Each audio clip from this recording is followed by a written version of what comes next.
పరిశుద్ధుడును నిత్య నివాసి అయినటువంటి యేసయ్య నామములో ఈ ఉదయకాలపు కృప వాక్య ధ్యానంలోకి మరి సమకూర్చబడినటువంటి ప్రతి ప్రియబడిని బట్టి ప్రభుకు నేను స్తుతులు చెల్లిస్తున్నాను. అదే రీతిగా మనమంతా కూడా సజీవ లెక్కలో ప్రభు మన జ్ఞాపకం చేసుకొని మరొక దిన కృప వాక్య ధ్యానంలోకి ఆ ధ్యానం చేయటానికి ప్రభు మనల్ని ఆయన ఈ రీతిగా సమకూర్చారు కనుక ఆసక్తిగా దేవుని యొక్క మాటలు వినటానికి ఆసక్తి చూపిస్తున్నటువంటి ప్రతి బిడ్డకు కూడా ప్రభు పేరిట వందనాలు, ప్రభు పేరిట శుభములు మీకు తెలియజేస్తున్నాను. ప్రియమైన దేవుని బిడ్డారా, మనము ప్రభు యొక్క పాద సన్నిధిలో ఉన్నాం. ఎక్కువని కృపావాక్య ధ్యానంలో మనము ఉన్నాం. ఈ సమయంలో ప్రభు మనకిచ్చినటువంటి వాక్యాన్ని చదువుకొని అందులో ఉన్నటువంటి మాటలను మనం ధ్యానం చేద్దాం. సామెతల గ్రంథము 23వ అధ్యాయము 17, 18 వచనాలను మనం చదువుకుందాం. ఇక్కడ రాయబడినటువంటి మాటలు ఈ విధంగా వ్రాయబడాయి. పాపులను చూచి నీ హృదయమునందు మత్సరపడుకుము, నిత్యము యెహోవా యందు భయభక్తులు కలిగి యుండుము. నిశ్చయముగా ముందు గతి రానే వచ్చును, నీ ఆశ భంగము కానేరదు. ఇక్కడ మరి ప్రతి మనిషికి కూడా ఆశయాలు కలిగి ఉంటారు. అవన్నీ కూడా ఎప్పుడు కూడా నెరవేరాలి, జరగాలి, వాటిని నేను అనుభవించాలి, ఆనందించాలి అని మనిషికు ఆలోచనలలో మరి ఉన్నటువంటి ఆశలు పుడుతూ ఉంటాయి. అవన్నీ కూడా మరి నెరవేర్చబడటానికి మనిషి ఎంతో ప్రయత్నించేవాడుగా ఉంటాడు. అలాంటి ప్రయత్నాల మీద ఎక్కువగా మనసు పెట్టడము అనేది జరుగుతూ ఉంటుంది. కానీ నీవు ఆశించినది భంగము కావటానికి, నువ్వు ఆశించినది నీకు దక్కకుండా పోవటానికి, అది పాడైపోవటానికి కారణం ఏంటి అనే మాట వచ్చినప్పుడు, పాపును చూచి నీ హృదయమునందు మత్సరపడుకుము. మత్సరము అనేది నీలో ఉండకూడదు.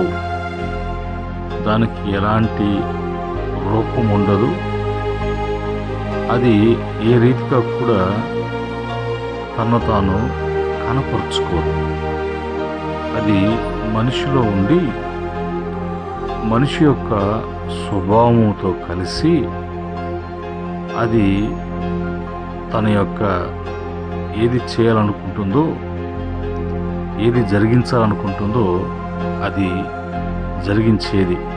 మొత్తానికి దీన్ని ఎట్లా పోలుస్తారంటే, ఉన్నటువంటి మరి భయ ఆందోళన పుట్టించేటువంటి వ్యాధులు చాలా ఉన్నాయి. వాటన్నిటికంటే మించినటువంటిది ఇది మెడికల్ పరంగా వైద్యానికి వెళ్తే దీనికి మెడిసిన్ లేదు అన్నట్టుగా చెప్తూ ఉంటారు. అయితే ఈరోజు నీవు దేవుణ్ణి నమ్ముకొని దేవుని బిడ్డగా బాగానే ఉన్నావు. ఏ తప్పు పొరపాటు చేయకుండా నీకంటూ ఒక భయము, భక్తి, ఒక క్రమము అనేది కలిగి ఉన్నావు.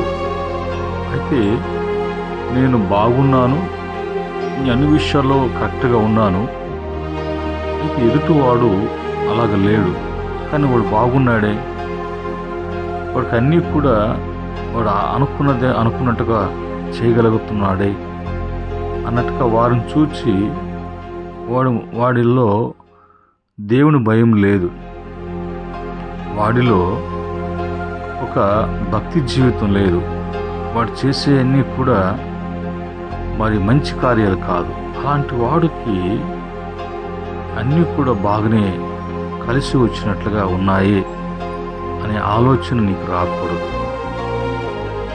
అలాంటి ఉద్దేశం నువ్వు కలిగి ఉండకూడదు. అలాంటిది నీలో కలిగినా కూడా అది నీలో లేకుండా చూసుకున్నప్పుడే నువ్వు పాడు కాకుండా నీవు జీవితంలో ప్రభు జరిగించనై ఉన్నటువంటి ప్రతి ఒక్క మేలుకు ఆటంకము, అడ్డంకము, మరి అవన్నీ కూడా ఆగిపోవటానికి మత్సరము అనేది మరి నీ జీవితంలో ఎదుగు బొదుగు లేకుండా అణిచివేసేటువంటిది.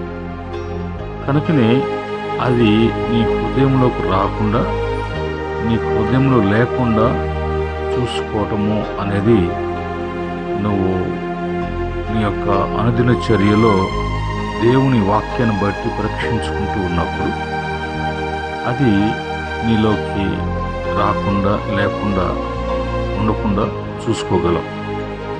అయితే ఇవి అలాగా చేయాలి అంటే నిత్యము దేవుని యందు భయభక్తులు కలిగి మరి జీవించే జీవితాన్ని కోరుకోవాలి. అలా ఆ జీవితమే ఒక విశ్వాసికి, ఒక భక్తుడికి, ఒక పరిశుద్ధునికి ఇచ్చినటువంటి మహాభాగ్యం.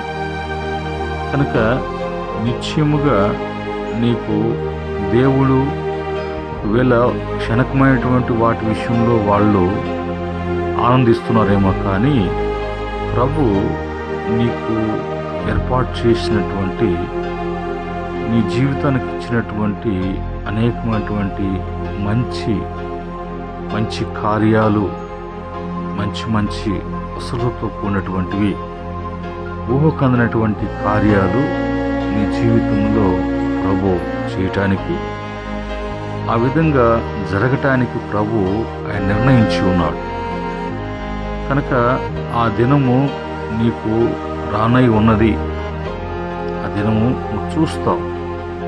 కనుక నీ అనుకున్నటువంటి ఆశ ఏది కూడా పాడు కాకుండా, భంగము కాకుండా ప్రభు ఆయన నేను భద్రపరచడానికి, నేను కాచి కాపాడటానికి, నీ జీవితంలో నీకంటూ ఒక సురక్షితను కలుగు చేసేటువంటి మహా గొప్ప దేవుడు, మనము స్తుతిస్తున్నటువంటి దేవుడు, మనం ఆరాధిస్తున్నటువంటి ఆ పరిశుద్ధుడు. కనుక ఈ మాటలను బట్టి ఈరోజు మరి మనుషుల జీవితాల్లో వారి యొక్క ఆశను, ఆశయాలు నెరవేర్చబడకుండా పోవటానికి కారణము ఒకటి చెప్పుకున్నాం. రెండోదికి వచ్చినప్పుడు యోబు గ్రంథము 8వ అధ్యాయము 13వ వచనములో మరి అక్కడ రాయబడినటువంటి మాట ఏమనుందంటే, దేవుని మర్చువారందరి గతి అట్లాగనే ఉండును. 11-12 వచనాలలో అక్కడ మరి ఉన్నటువంటి జమ్ము చెట్లు అవి ఎదగకుండా, చెట్టు అనేది ఎదుగుతుందంటే దాంట్లో పచ్చదనం మనం చూస్తాం. అవి ఎదిగినట్లుగా ఉండి అవి ఎదగకుండా పాడైపోయేటువంటి పరిస్థితి ఎందుకు కలుగుతుందో అని అక్కడ రాయబడు. అయితే మొత్తానికి దాన్ని తీసుకుని వచ్చి ఇక్కడ దేనికి పోల్చి చెప్పబడుతుంది అని అంటే, ఇక్కడ రాయబడినటువంటి మాటలో భక్తిహీనుని ఆశ నిరర్ధకమగును, అతని ఆశ భంగమగును. ఇప్పుడు భంగము అయ్యేది మరి అది జరగకుండా పోవటానికి, నెరవేర్చబడకుండా పోవటానికి కారణం ఏంటంటే, భక్తిహీనుల్లో దేవుని భయం ఉండదు. అతను భక్తి జీవితానికి ఎప్పుడు కూడా దూరమే, వ్యతిరేకమే. అతను అన్నీ కూడా మరి వ్యతిరేకంగా ప్రవర్తించేవాడుగా జీవించేవాడుగా ఉంటాడు. కాబట్టి అతని ఆశ ఏదైనప్పటికీ కూడా అది నిరర్ధకమగును, అది భంగమైపోవును అని వాక్యము ఖచ్చితంగా చెబుతుంది. కనుక భక్తి లేని జీవితం అనేది ఎంత నష్టం తెచ్చిపెడుతుందో, ఎంతగా మనిషిని పాడు చేస్తుందో అనే విషయాన్ని ఇక్కడ తెలియచేస్తుంది. అలాగనే బైబిల్లో ఉన్నటువంటి వాక్యాన్ని బట్టి మనం చూసినప్పుడు, ఆ దినాల్లో మన మూలపితరులైనటువంటి అబ్రహాము, ఇస్సాకు, యాకోబుల దేవుడైనటువంటి పరిశుద్ధుడు పరలోకములో ఆయన నిరంతరము స్తోత్రార్హుడు. ఆ శక్తిమంతుడైనటువంటి దేవుడు, ప్రేమగలిగినటువంటి ప్రభువు వాగ్దానం ఇచ్చి నెరవేర్చకుండా ఉండటానికి నరుడు కాదు, ఆయన సర్వశక్తిమంతుడైనటువంటి దేవుడు రుజువుపరుచుకున్నటువంటి ఆ ప్రభు పితరులతో ప్రమాణం చేసినట్లుగా పాలు తేనెలు ప్రవహించే దేశాన్ని ఇచ్చి ఆ దేశానికి నడిపించడానికి ఐగుప్తు నుంచి విడిపించి వాళ్ళ మధ్యలో గొప్ప గొప్ప కార్యాలు, ఆశ్చర్య కార్యాలు, బలమైనటువంటి సూచక్రియలు అనేకముగా ప్రభు చేశారు. అయితే వాళ్ళకున్నటువంటి ఆశలు, ఆశ మీద ఆశ, కోరిక మీద కోరిక నెరవేర్చుకోవటానికి అరణ్యంలో వాళ్ళు ప్రయాణిస్తున్నప్పుడు ఎంత బాధ్యతగా ప్రభు ఎంత భారం వహించి వారికి కొరత కొదువు లేకుండా నడిపిస్తూ ఉంటే, ఇక్కడ 106వ కీర్తన 14వ చరణంలో 14, 13, 15 కూడా చూసినప్పుడు, అరణ్యంలో వారు బహుగా ఆశించిరి, ఎడారిలో దేవుణ్ణి శోధించిరి.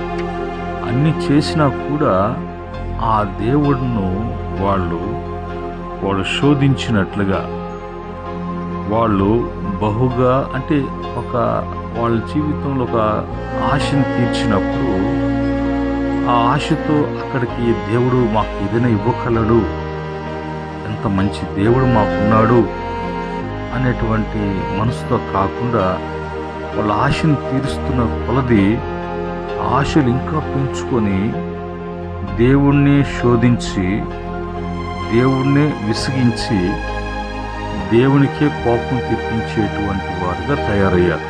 అందుకని వారిని దేవుడు ఎలాగ శిక్షించాడో, వాళ్ళు ఎలాంటి మరణాలు చూశారో, ఎలాంటి నష్టాలు తెచ్చుకున్నారో అనేది బైబిల్లో కీర్తనలో మనం చూస్తాం. అదే రీతిగా నిర్గమకాండములో మనం చూస్తున్నప్పుడు ప్రభువు ఎంత దీర్ఘశాంతుడో, ఎంత ప్రేమ కలిగినటువంటి వాడో, మన పట్ల ఎంత రోషం కలిగినటువంటి వాడో అనేది మనకు అర్థమవుతుంది. అయితే వాళ్ళకి అర్థం కాల.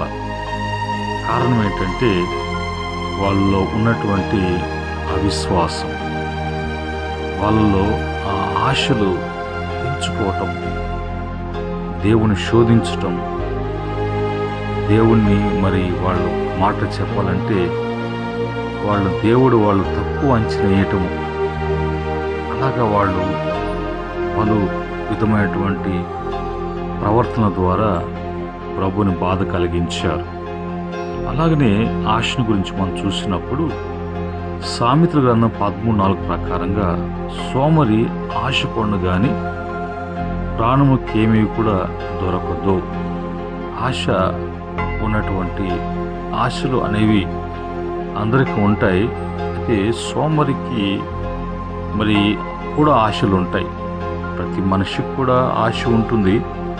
ఆ ఆశ నెరవేర్చుకోవటానికి బైబిల్ చెప్పే క్రమంలో మన యొక్క భక్తి జీవితము, భక్తి భావంతో అవన్నీ కూడా నెరవేర్చుకోగలం. కానీ ఏ పని చేయకుండా ఉండేటువంటి వాడు మరి బ్రతికి ఉండి కూడా చచ్చినటువంటి శవముతో ఏ పని చేయకుండా తినడము, తాగడము, తిరగడము, సుఖించేటువంటి తత్వము సోమరి వాణి తత్వం.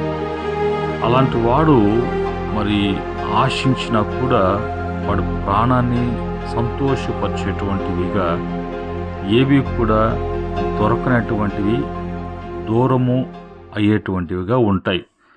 శ్రద్ధ గల వారి ప్రాణము పుష్టిగా ఉంటుంది.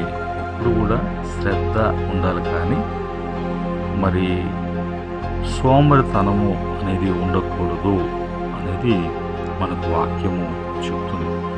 ఒక మాటలో దేవుని వాక్యము మాట్లాడేటువంటి మాట ఏంటంటే, సామెతల గ్రంథము 8వ అధ్యాయం 10వ మరి వచనములు, వెండికి ఆశపడక నా ఉపదేశము అంగీకరించుడి, మేలిమి బంగారు నాశింపక తెలివి నొందుడి అని రాయబడింది. కనుక ఈరోజు నీ ఆశ ఈ లోకములో భూమి మీద ఆకర్షిస్తూ పలు విధమైనటువంటి మలుపులు తిప్పుతూ దేంట్లో కూడా తృప్తి లేకుండా, స్థిరత్వం లేకుండా, భూ సంబంధిగా ఉండి వాటి మీదే మనసు పెట్టొద్దు. నీకు నేనిచ్చే ఉపదేశమును నువ్వు అంగీకరించాలి. ఆ ఉపదేశము నీకు జ్ఞానము, వివేకము, వివేచన, మరి ఆలోచన బలము, ఇవన్నీ కూడా నీకు ఉండాలి. అప్పుడు ఎప్పుడు, ఎక్కడ, ఏంటి, ఎలాగా, ఏ విధంగా అనేది నీ యొక్క గ్రహింపులోకి వస్తుంది. దాన్ని బట్టి నీవు ప్రవర్తించే ప్రవర్తన, జీవించే జీవితము అది భక్తితో కూడినటువంటి జీవితంగా ఉంటుంది. అయితే ఈరోజు మన ఆశలను తీర్చేటువంటి దేవుడు ఏ విధంగా ఉంటే మన ఆశలు తీర్చబడతాయంటే, మొదటిగా ఆయన యందు భయభక్తులు కలిగి ఉన్నప్పుడు, రెండవదిగా మరి చూసినప్పుడు కీర్తన 107వ కీర్తన 10వ చరణములో, ఏలయనగా ఆశగల ప్రాణమును ఆయన తృప్తిపరిచి ఉన్నాడు, మరి ఆకలి కొన్న వారు ప్రాణమును మేలుతో ఆయన నింపి ఉన్నాడు అనే మాట ఇక్కడ మనం చూస్తున్నాం. ఇక్కడ మరి ఆయన బిడ్డలుగా, ఆయనందు భయభక్తు కలిగినటువంటి బిడ్డలుగా, ఆయన భక్తులకు మరి ఏమి ఆశించినా ఆ ఆశించినటువంటి ప్రాణికి ఆ ప్రాణాన్ని సంతోషపరిచేది దేవునికి తెలుసు. ఆయన ఎలాగ తృప్తిపరచాలో ఆయనకు తెలుసు. ఏమిచ్చి తృప్తిపరచాలో, ఏ విధంగా స్థిరపరచాలో కూడా ప్రభువుకు తెలుసు. కనుక ప్రభు తన బిడ్డలను ఎప్పుడు కూడా ఆకలితో అలమటించేటువంటి ఇది ఎప్పుడు కూడా తన బిడ్డలకు కలగదు అనేది. రెండవదిగా చూసినప్పుడు దేవుని వాక్యం నుంచి సామెతల గ్రంథము 10వ అధ్యాయం 24వ వచనంలో, భక్తిహీనుడు దేనికి భయపడనో అదే వాని మీదకి వచ్చును, నీతిమంతుడు ఆశించినది వానికి దొరుకును. మూడవదిగా నీతి అనేది ప్రభు కోరుకుంటున్నాడు. మనకు ఉండాల్సింది నీతి. 3 మాటలు మనం చెప్పుకున్నాం. అలాగనే బైబిల్లో ముందుకు వెళ్ళినప్పుడు భక్తులు వాళ్ళ ఆశల్ని, ఆశయాలను ప్రభు తీరుస్తున్నాడు అంటే ఏ విధంగా అంటే, 63వ కీర్తన 1-2 చరణాలు, 42వ కీర్తన 1వ చరణం చూసినప్పుడు, దుప్పి నీటి వాగుల కొరకు ఆశపడినట్లు దేవా నీ కొరకు నా ప్రాణము ఆశించుతున్నది అని అంటాడు. ఏంటి ఆశ? భక్తునికి ఉండాల్సిన ఆశ ఏంటి? దేవుని బిడ్డలకు ఉండాల్సిన ఆశ ఏంటి అంటే, దేవా నా దేవుడు నీవే, బేకువనే నేను వెతుకుచున్నాను, నీ బలమును ప్రభావమును నేను చూడాలని ఎంతో ఆసక్తితో వేచి ఉన్నాను. ఎక్కడ అంటే దేవుని యొక్క సన్నిధి. ఎక్కడ అంటే దేవుని యొక్క మందిరం. అది ఒక బిడ్డకు ఉండవలసినటువంటిది, ఒక విశ్వాసికి ఉండవలసినటువంటి మంచి గుణ లక్షణాలు. ఇలాంటి వారి యొక్క ఆశను ప్రభు తీర్చకుండా ఉంటాడా?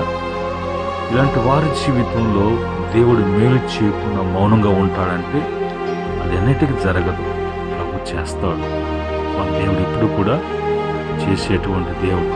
అలాగనే భక్తుడు ఏమని కోరుకుంటున్నాడంటే కీర్తన 119 కీర్తన 20వ చరణంలో 43వ చరణంలో చూసినప్పుడు, అలా 119 కీర్తన మొత్తం కూడా మనం చూస్తూ ఉన్నప్పుడు అక్కడ భక్తులు ఏమని కోరుకుంటారంటే, నీ న్యాయ విధుల మీద నాకు ఎడతెగని ఆశ కలిగి ఉన్నది, దాని చేత నా ప్రాణము క్షీణించిపోతున్నది.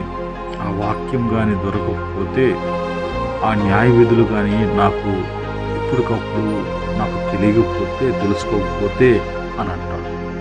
ఇంకో సందర్భంలో మరి 119 కీర్తన 74వ చరణము 81వ చరణంలో అటు చూసినప్పుడు, ఈ వాక్యం మీద నేను ఆశ పెట్టుకుని ఉన్నాను, నీ యందు భయభక్తులు గల వారు నన్ను చూచి సంతోషించదు.